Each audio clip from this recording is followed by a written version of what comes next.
C'était un matin comme tant d'autres, mais pour Théo, chaque matin ressemblait à une épreuve.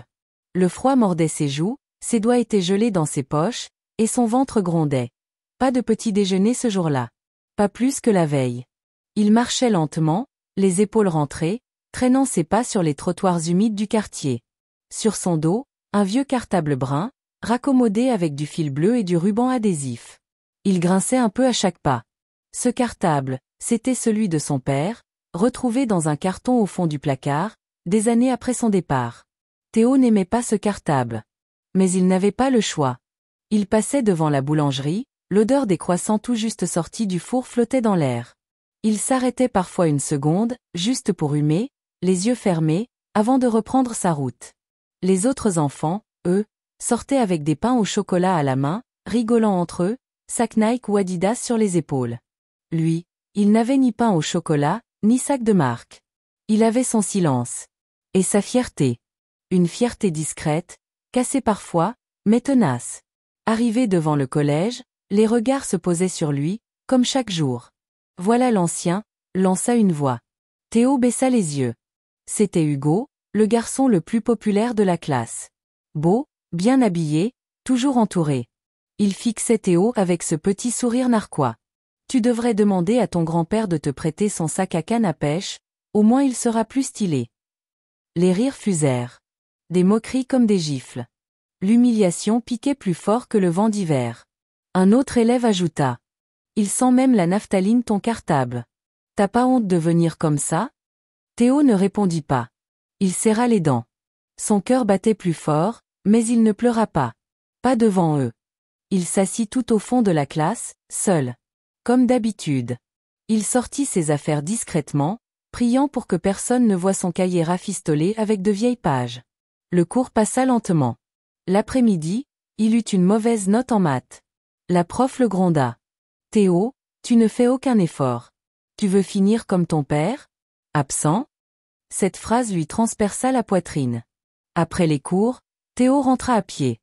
1 heure de marche. Il aurait pu prendre le bus, mais il économisait chaque centime. Sa mère, Fatou, travaillait trop.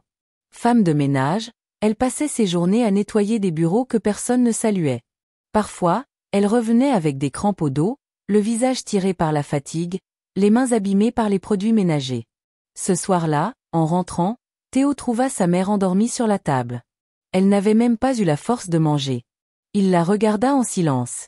Ses cheveux attachés à la va-vite. Son uniforme taché. Son visage creusé. Il sentit sa gorge se serrer. Il s'approcha doucement, lui posa une vieille couverture sur les épaules, et s'assit en face d'elle. Il parla doucement, presque en chuchotant. Maman, je sais que t'es fatiguée. Je vois tout ce que tu fais. Tout ce que tu sacrifies. J'ai rien dit aujourd'hui au collège, mais j'en peux plus. Il se moque. Il rit de moi. Mais je vais pas baisser les bras. Je vais pas pleurer. Il fit une pause. Un silence lourd. Puis il reprit, la voix tremblante mais ferme. Je te promets, maman. Je vais te sortir de là. Je vais devenir quelqu'un. Un jour, on rira plus jamais de nous. Et tu ne nettoieras plus jamais les bureaux des autres. C'est moi qui vais construire les miens. Je le jure. Il essuya une larme du revers de sa manche. Puis, dans le silence de ce petit studio trop étroit, quelque chose naquit. Une décision. Une graine. Ce soir-là, un gamin au cartable troué fit une promesse plus grande que lui. Et rien, plus rien, n'allait pouvoir l'arrêter. À partir de ce soir-là, Théo n'était plus tout à fait le même. Ce n'était plus un simple garçon de 12 ans avec un cartable troué. C'était un jeune qui portait, dans son cœur, une promesse brûlante. Et même s'il ne savait pas encore comment, il avait décidé qu'il changerait leur destin. Il a commencé petit. Très petit. Au lieu de traîner dans la cour avec les autres, Théo passait ses pauses au CDI du collège. Il lisait tout ce qu'il trouvait, livres de maths, biographies de grands inventeurs, articles sur Internet. Il copiait des passages entiers dans un vieux cahier de brouillon. Il découvrit l'histoire de Steve Jobs, de Thomas Edison, de Soichiro Honda. Tous des hommes partis de rien. Tous des battants. Un jour, en rentrant à la maison, il dit à sa mère. « Maman, j'ai compris un truc. Les riches, ils ont pas tous hérité. Certains ont galéré comme nous. Mais ils ont appris un truc que les autres n'apprennent jamais, comment faire de leurs problèmes une force. Sa mère sourit, épuisée mais fière. Tu sais, Théo, parfois, j'ai l'impression que t'as 40 ans dans ta tête. À 15 ans, Théo avait récupéré un vieux ordinateur qu'un voisin avait jeté à la poubelle. Il l'a nettoyé, démonté, réparé pièce par pièce grâce à des tutoriels YouTube. L'écran clignotait parfois, mais il fonctionnait. Chaque soir, après ses devoirs, Théo se formait seul. Il découvrait le monde du business en ligne, du développement web, des boutiques e-commerce. Il apprenait des mots qu'aucun prof ne lui avait jamais expliqués. Trafic, tunnel de vente, conversion, SEO. Il essayait de vendre des petits produits sur Internet. Des coques de téléphone, des bracelets, des mugs avec des messages drôles. Il faisait tout lui-même. Le site. Les visuels. Le service client. Il dormait peu. Il échouait souvent. Les premières commandes n'arrivaient pas. Un jour, un client lui écrivit. Vous êtes un arnaqueur. Votre site est nul. Théo resta figé devant son écran. Il avait passé des nuits entières à créer ce site.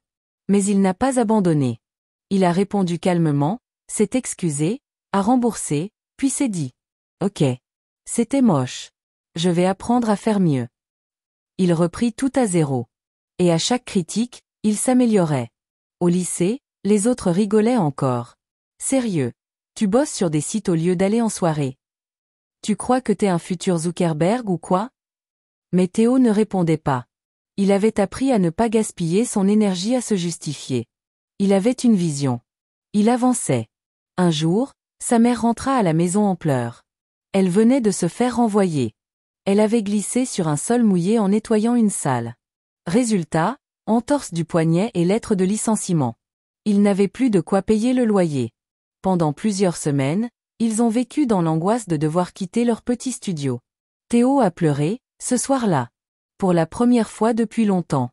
Pas parce qu'il avait peur, mais parce qu'il se sentait impuissant. Il prit sa mère dans ses bras et lui dit. Tiens bon, maman. J'ai presque trouvé la bonne formule. J'essaie encore. Je t'en supplie, crois en moi. Elle a hoché la tête, les yeux remplis de fatigue. À 18 ans, Théo lança une nouvelle boutique en ligne, cette fois dédiée à la papeterie personnalisée. Carnet, stylo gravé, agenda avec prénom. Il avait observé que sur TikTok, les vidéos d'organisation et de journaling devenaient virales. Il tenta le coup. Encore. Avec les économies de ses petits jobs et quelques ventes sur Vinted, il acheta un stock limité. Il passa ses nuits à créer du contenu. Il filmait des vidéos dans sa chambre, à la lumière d'une vieille lampe de chevet. Il postait, il testait, il analysait. Un jour, une de ses vidéos dépassa les 100 000 vues. Le lendemain, il reçut 32 commandes. C'était la première fois que sa boîte mail faisait ding ding ding aussi vite. Il cria dans la cuisine, les bras en l'air. Maman, maman, regarde ça. Regarde. Elle s'approcha, surprise. 32 commandes? En un jour? En une nuit. Tu comprends? Ça marche maman. Je crois que j'ai trouvé. Elle le serra dans ses bras, fort. Mon fils, tu m'avais promis. Et tu tiens ta parole. Mais le succès ne fit pas disparaître les obstacles. Il fallut gérer les retours, les retards de livraison, les bugs techniques, les clients exigeants, les doutes, les nuits blanches. Et pourtant, Théo tenait bon. Il notait chaque erreur dans un carnet. Il avait même écrit sur la première page. Chaque chute me rapproche de mon sommet. Il n'était plus le garçon au cartable troué. Il n'était pas encore riche. Mais il était résilient. Stratège. Patient. Il ne cherchait plus la vengeance. Il construisait la réussite. Et il savait, au fond de lui, que ce n'était qu'une question de temps. Il avait 28 ans quand tout changea. Théo n'était plus ce garçon silencieux, au cartable troué. Il était devenu un entrepreneur accompli, à la tête de 3 boutiques en ligne, avec une équipe de 5 personnes, des bureaux qu'il avait loués dans le centre-ville, et une clientèle fidèle aux 4 coins de la France. Mais plus que l'argent, c'était la liberté qu'il savourait. Celle de voir sa mère sourire sans se lever à 5 heures du matin, de l'emmener au marché, de lui offrir une maison avec un petit jardin, celle qu'elle avait toujours rêvée. Un matin, en sirotant son café, il reçut un mail étrange. Objet, intervention auprès des élèves Collège Jean Moulin. Bonjour Monsieur Diarra. Nous sommes ravis de vous inviter en tant qu'intervenant dans notre semaine de la réussite. Votre parcours inspirant a retenu toute notre attention. Accepteriez-vous de venir partager votre histoire avec nos élèves? Cordialement. Madame Faure. Principale adjointe, Collège Jean Moulin. Théo resta figé. Jean Moulin. Son ancien collège. Là où tout avait commencé. Là où il avait été humilié, rejeté, oublié. Il hésita. Une partie de lui voulait dire non. Effacer cette époque. Laisser le passé là où il était. Mais une autre voix, plus forte, lui souffla. Tu avais promis. Ce que tu as vécu, d'autres le vivent. Montre-leur que c'est possible. Alors il répondit. Avec plaisir. Comptez sur moi. La semaine suivante, il se retrouva devant les grilles rouillées du collège. Le même portail. Les mêmes murs ternes. Mais lui, il n'était plus le même.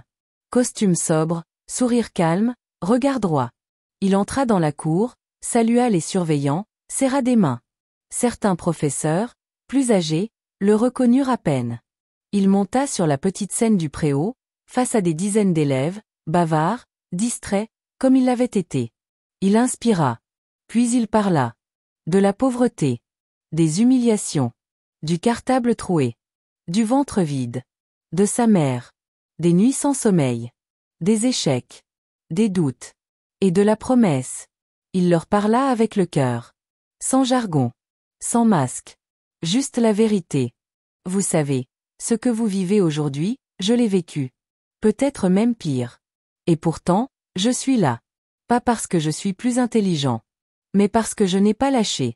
Parce que j'ai décidé que le regard des autres ne définirait jamais ma valeur. Un silence respectueux envahit la cour. Les élèves buvaient ses paroles. Quand il descendit de scène, une petite fille l'aborda timidement. Monsieur, est-ce que vous pensez que moi aussi je peux réussir, même si j'ai pas de papa? Théo s'agenouilla à sa hauteur, lui posa doucement la main sur l'épaule. Pas seulement tu peux. Tu vas. À une seule condition. Promets-moi que tu ne laisseras jamais la honte t'empêcher de rêver. Elle hocha la tête, les larmes aux yeux. Sur le chemin du départ, alors qu'il rejoignait le parking, une voix l'interpella. Théo? Il se retourna. Un homme d'une trentaine d'années, crâne légèrement dégarni, ventre un peu rond, le regard fuyant. C'était Hugo. L'ancien bourreau. Le garçon qui riait le plus fort. Celui qu'il appelait « l'ancien » à cause de son sac. Waouh, j'ai failli pas te reconnaître. Félicitations hein. J'ai vu ton nom passer sur LinkedIn. T'as fait ton chemin. Théo le fixa un instant. Aucun mot de reproche ne sortit. Aucun besoin. Il lui tendit simplement la main. Merci, Hugo. J'espère que toi aussi tu trouves ton chemin. Hugo baissa les yeux. Un silence maladroit. Tu sais, j'étais un gamin con. Je voulais pas te blesser comme ça. Théo sourit, sincèrement. Tu ne m'as pas brisé, Hugo. Tu m'as aidé à me construire. Sans le savoir. Ils se quittèrent là, sans rancune. Le passé avait parlé. Et Théo, lui, était déjà tourné vers demain. Conclusion, le poids d'un regard. Parfois, une simple moquerie peut peser des tonnes.